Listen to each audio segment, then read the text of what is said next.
When my grandmother died, she left me a small beach house on paper. The deed came with one handwritten line in her will. Never open the attic drawer until you are truly alone. Everyone laughed and called it drama. I did not laugh. My name is Nora Hale. I am 34 and I work as a maritime insurance adjuster.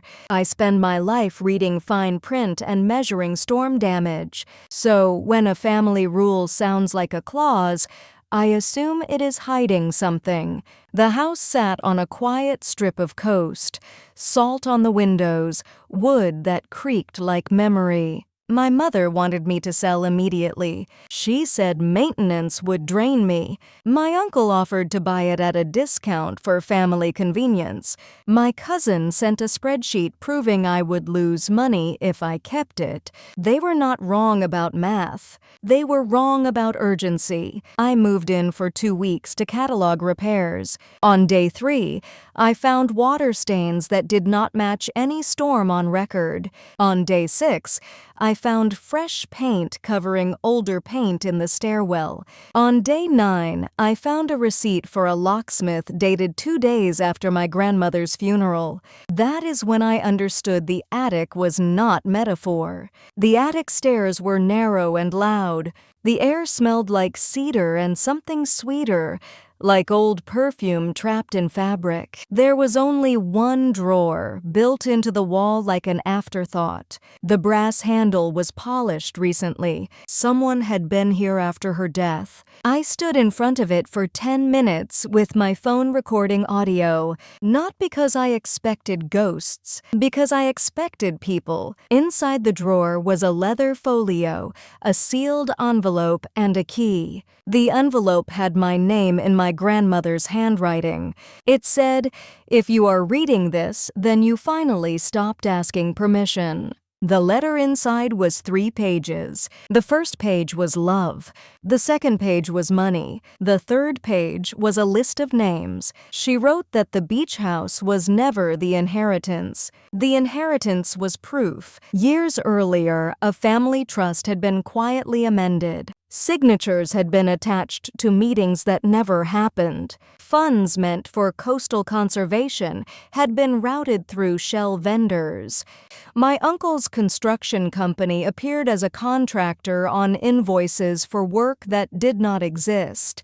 My cousin's nonprofit appeared as a beneficiary of community grants that were never distributed. My mother was listed as a cosigner on a transfer she swore she never saw.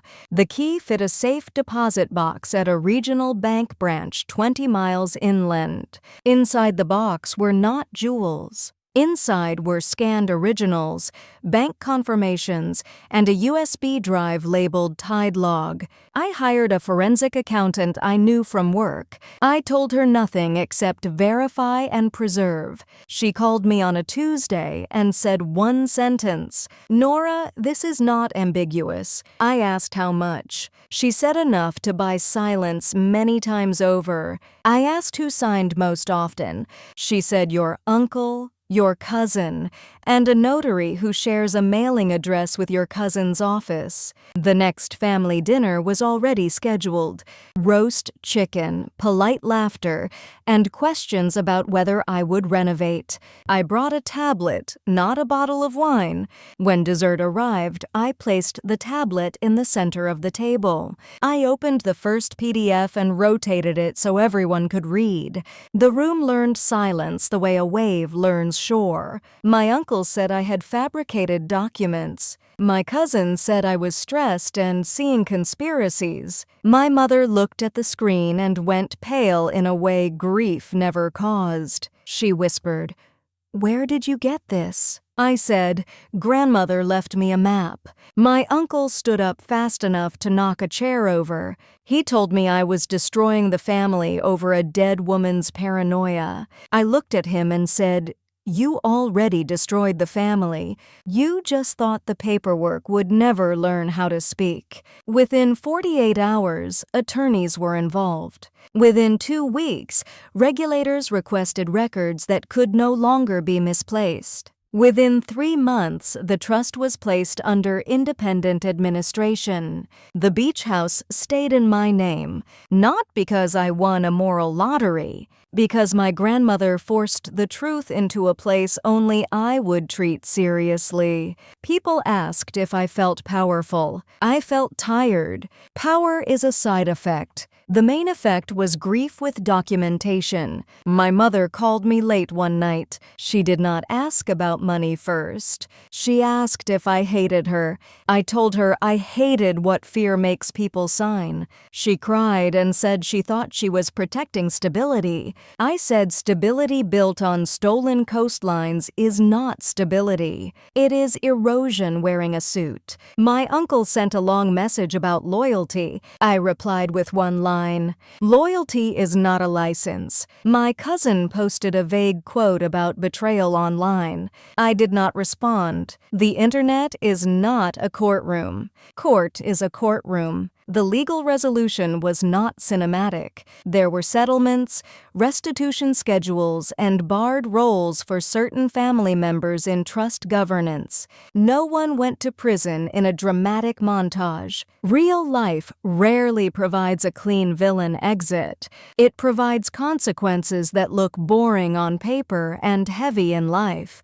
I kept the beach house. I repaired the roof and replaced the salt-eaten hinges. I donated a portion of recovered funds to a real coastal conservation nonprofit with public audits. I put a plaque on the porch with my grandmother's name and one sentence: "The sea belongs to everyone who respects its line." At night, I sit on the deck and listen to waves. Sometimes I think about that rule she left me. Never open the attic drawer until you are truly alone. I understand it now. She did not mean physically alone.